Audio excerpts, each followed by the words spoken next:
கும்பராசி அன்பர்கள் உங்களுக்கு இந்த குரு பயிற்சி எப்படி இருக்குது அப்படின்னா ரொம்பவே சந்தோஷம் அடையக்கூடிய ராசியில் கும்பமும் ஒன்று அப்படின்னு தான் சொல்லணும். எப்படிம்மா நாங்கள் எங்கம்மா சந்தோஷம் அடையிறது? சந்தோஷம்னா என்னன்னே எங்களுக்கு மறந்து போச்சுமா. ரொம்ப நாளாக நாங்கள் கஷ்டத்தில் தான் இருக்கோம். உண்மை. பொதுவாக வந்து பார்த்திங்கன்னா கும்பம் இப்போ பாத சனியில் தான் இருக்கீங்க. அதாவது ஏறக்குறைய நீங்கள் சொல்கிற மாதிரி ஒரு 6 வருஷமாக கஷ்டத்தில் தான் இருக்கீங்க. ஆனால் நம்ம இதை கும்பத்துக்கிட்ட சொன்னால் நிறைய கும்பம் சொல்கிறது இல்லைம்மா நாங்கள் 10 வருஷமாகவே கஷ்டமாக இருக்கும், 18 வருஷமாகவே கஷ்டத்தில் தான் இருக்கும். தசை என்ன நடக்குது, அந்த தசை வந்து பார்த்திங்கன்னா ரொம்ப வந்து நல்ல பாவத்தில் இல்லை அப்படின்ற போது இந்த மாதிரி நடக்கிறது நியாயம் தான். அவங்க போய் சொல்ல அந்த மாதிரி கஷ்டப்படுற கும்பம் கவலைப்படணும் அப்படின்ற அவசியமே இல்லை. பொதுவாக வந்து பாருங்கள், உங்களுக்கு சனி பகவானே பாத சனியில் தாம்மா இருக்கான். ஆல்மோஸ்ட் அவனே வந்து பார்த்திங்கன்னா உங்களுக்கு 75% கெடுபலன்களை கொடுக்கறது குறைச்சிட்டான்.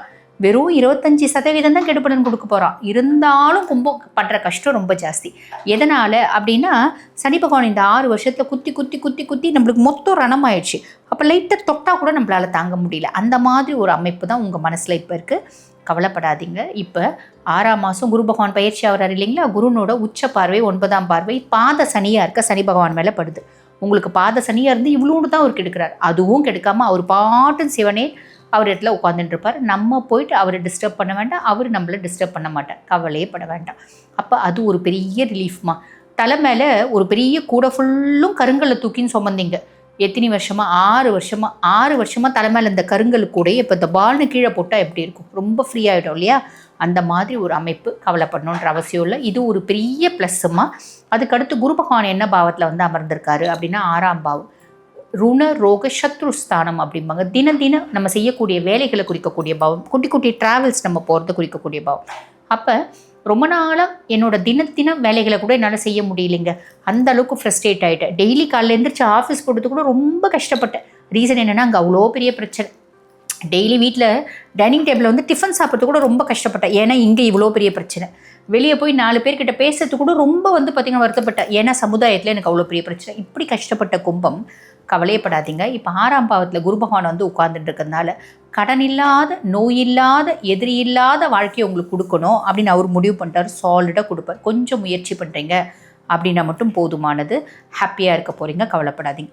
அதுக்கும் மேலே குருனுடைய உச்ச பார்வை 2ஆம் பாவத்தை பார்க்குறது. ரொம்ப நாள் கழிச்சு குடும்பத்தில் நிம்மதி, சந்தோஷம், மகிழ்ச்சி, குதூகலம். பிரச்சனை இருக்கதாங்க செய்யுது. எங்களுக்கு வந்து செலவு நிறைய தான் ஆகுது. இருந்தாலும் எங்களுக்கு வந்து வருமானம் பெருசாக கையை கடிக்கல, சமாளிச்சுக்கிறோம். முதல்ல விட இப்போ பெட்டராக இருக்கும் அப்படின்ற ஒரு அமைப்பு. 10ஆம் பாவத்தை குரு பகவானோட பார்வை பார்க்குது. குரு பகவான் வந்து பார்த்திங்கன்னா 10ஆம் பாவத்தை பார்க்குறார். அப்போ செய்யக்கூடிய தொழிலில் ஒரு அமோக லாபம் அப்படின்றது வரும். தொழிலே இல்லைங்களேங்க அப்படின்னு சொல்கிறவங்களுக்கு நல்ல ஒரு வேலை வாய்ப்பு அப்படின்றது கிடைக்கும். வேலை செய்கிற இடத்துல ஏகப்பட்ட கஷ்டத்தை அனுபவிச்சுங்க. அந்த கஷ்டத்துலேருந்துலாம் விமோச்சனம் அப்படின்றது வரப்போகுது.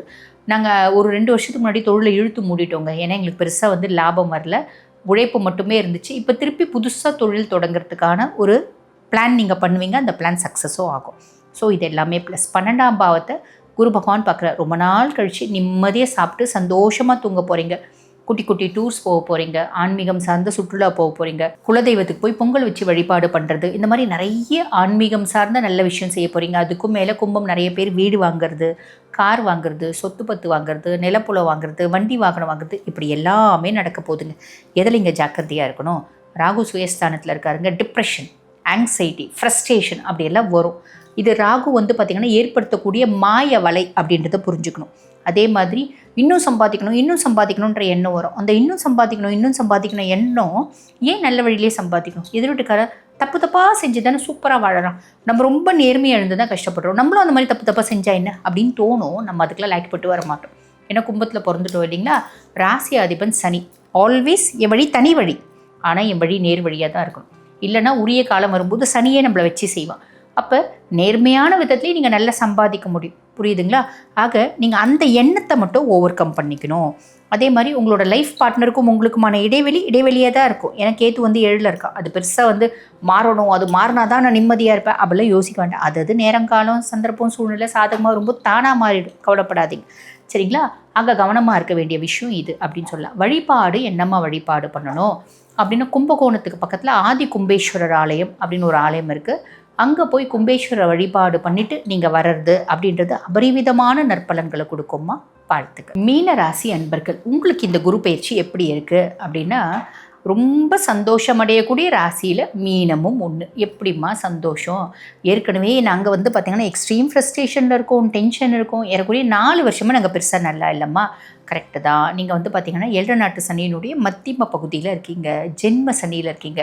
அப்போது ஒரு விதமான மந்த நிலை, எக்ஸ்ட்ரீம் ஃப்ரஸ்ட்ரேஷன், ஸ்ட்ரெஸ்ஸு, டென்ஷனு, எல்லாத்துலேயும் ஒரு இனம் புரியாத குழப்பம், எதுக்கடா வாழறோன்ற விட்டேத்தியான ஃபீலிங். அதுவும் பெரியவங்க கொஞ்சம் சமாளிச்சுக்கிறீங்க.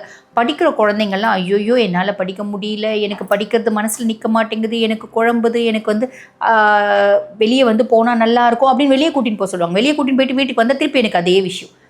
அதாவது என்னென்னா, எனக்கு வெளியே சுற்றுலா நல்லா இருக்குது, படிக்கணுன்னா என்னால் கான்சென்ட்ரேட் பண்ண முடியல, எனக்கு தலைவலி வருது, இப்படிலாம் நிறைய குழந்தைங்க சொன்னாங்க. அதுவும் முக்கியமாக வந்து பார்த்திங்கன்னா இந்த 2 வருஷமாக நீட் எழுதுகிற பிள்ளைங்க, 3 வருஷமாக நீட் எழுதுகிற பிள்ளைங்களோட பாடெல்லாம் படாத பாடுன்னு சொல்லலாம். எப்படி என் கூட படித்தவளாம் இப்போ கேம்பஸில் செலக்ட் ஆகிட்டா, அடுத்த வருஷம் அவள் சம்பாதிக்க போகிறான். நான் இன்னும் நீட் எழுதிக்கினே இருக்கேன். இன்னும் +2 முடிச்சுட்டு என்னோட குவாலிஃபிகேஷன் என்னென்னா +2 தான். நான் வந்து பார்த்தீங்கன்னா மெடிசன் படிக்கணும்னு ஆசைப்பட்டேன். நீங்கள் தானே இந்த எண்ணத்தை எனக்கு ஏற்படுத்திங்க. அப்போ காசு கொடுத்து சீட் வாங்கி கொடுக்க வேண்டியது தானே. நான் இப்போ மார்க்கே சரியாக வாங்க மாட்டேங்கிறேன், அவ்வளோதான் முடிஞ்சு போச்சு, இந்த வருஷமும் நான் பாஸ் ஆக மாட்டேன் அப்படின்னு சொல்லிட்டு வந்து பார்த்திங்கன்னா ஃபோனில் இன்ஸ்டா ரீல்ஸ் பார்த்துட்டே இருக்குது, பெட்ஷீட் போத்திட்டு அழறது, வெறும் சாப்பிட்டுட்டே இருக்குது, சாப்பாடு கொண்டு போய் விட்டா தூக்கி எறியுது. இந்த மாதிரி நிறைய விஷயம் மீனராசி பிள்ளைங்க செய்துங்க. கவலைப்பட வேண்டாம். எதனால் அப்படின்னா, ஜென்ம சனியாகவே இருந்தாலும் குரு 5ஆம் பாவத்தில் வந்து அமர்றார். 5ல் குரு கெஞ்சினாலும் கிடைக்காது அப்படிம்பாங்க. இந்த குருனுடைய உச்ச பார்வை 9ஆம் பார்வை சனி மேலே படுது. ஆக சனி ஆல்மோஸ்ட் நல்லிஃபை ஆகிடுறார், அமைதி ஆகிட்டார். அப்போ உங்கள் மூளையில் உட்காந்து உங்கள் மூளையை தின்னுட்டு இருந்த சனி பகவான் மண்டை மேலே உட்காந்துருந்தாலும் அவர் பாட்டு கம்முன்னு உட்காந்துட்டு இருப்பார். நம்ம அவரை வந்து எந்த விதத்துலையும் யோசிக்கணுன்ற அவசியமே இல்லை. பெரிய பெரிய பெரிய பெரிய ப்ளஸ் அப்படின்னு சொல்லலாம். அதுக்கு மேலே குரு பகவான் 5ஆம் பாவம், பூர்வ புண்ணியஸ்தானம், புத்திரஸ்தானத்தில் குரு. இது வரைக்கும் எத்துணை நல்ல கர்மாக்கள் நீங்கள் செஞ்சுருப்பீங்க. அத்துணை நல்ல கர்மாக்களுக்கும் பலன்களை அனுபவிக்கக்கூடிய காலகட்டம். நிறைய மீனராசி அன்பர்களுக்கு இது வரைக்கும் 15 வருஷமாக வந்து பார்த்திங்கன்னா திருமணமாகி குழந்தை பேரே இல்லைங்க. நாங்கள் பல முறை வந்து பார்த்திங்கன்னா ICSI பண்ணிட்டோம், IVF பண்ணிட்டோம், அட்வான்ஸ்டு ட்ரீட்மெண்ட்ஸ் எல்லாமே பண்ணிட்டோம். இப்போ வேண்டாம், போடா சாமி குழந்தையே வேணான்னு உட்காந்துட்டோம். இந்த காலகட்டம் இயற்கையான சாதாரண ஒரு விதத்துலேயே வந்து பார்த்திங்கன்னா கரு தரிச்சிடும். வைத்தியம்லாம் பண்ணலைங்க, இயற்கையாகவே அதுவே கூடிடுச்சுங்க அப்படின்னு சொல்லக்கூடிய ஒரு அமைப்பு. பூர்வீகத்தில் சொத்து பத்து வீடு வாசல்லாம் இருக்குது அப்படின்னா உங்கள் கைக்கு வந்து சேர்கிறதுக்கான அமைப்பு. ஆல்ரெடி அது கோர்ட்டில் இருக்குங்க. அழகாக ஜட்ஜ்மெண்ட் நம்மளுக்கு ஃபேவராக வரும். வியாபாரம் பண்ணலான்னு நினைக்கிறேங்க, நல்ல ரேட்டுக்கு வியாபாரம் அப்படின்றது பண்ணுறதுக்கான வாய்ப்பு. என் பிள்ளைங்களால் நான் கடுமையான மன உளைச்சலுக்கு ஆளாயிட்டு இருக்கேங்க.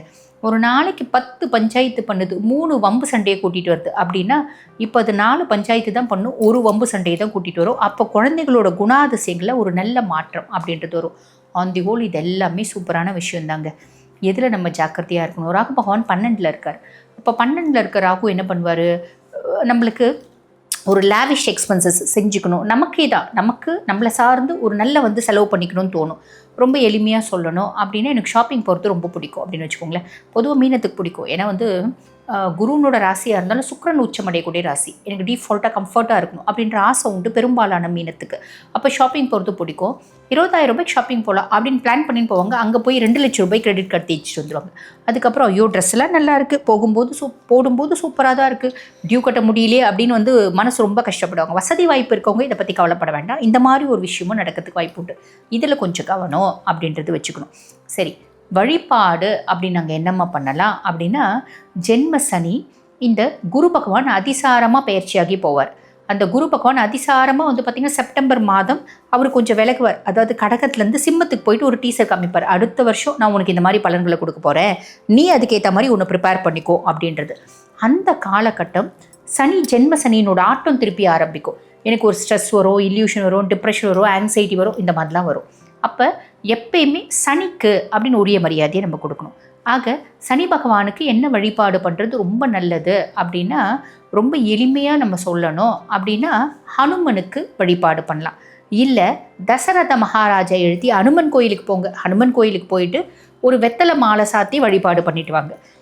இல்லைங்க வீட்டு பக்கத்தில் ஹனுமன் கோயிலே இல்லை, தசரத மகாராஜா இயற்றிய நீல சனி ஸ்தோத்திரம் அப்படின்றதுக்கு ஸ்ரீராமச்சந்திர மூர்த்தியினுடைய அப்பா இயற்றிய ஸ்லோகம், அதை பாராயணம் பண்ணும்போது சனி அப்படியே அமைதியாயிடுவான், பசிஃபை ஆகிடுவான், நல்லிஃபை ஆகிடுவான். கவலையே பட வேண்டாம்.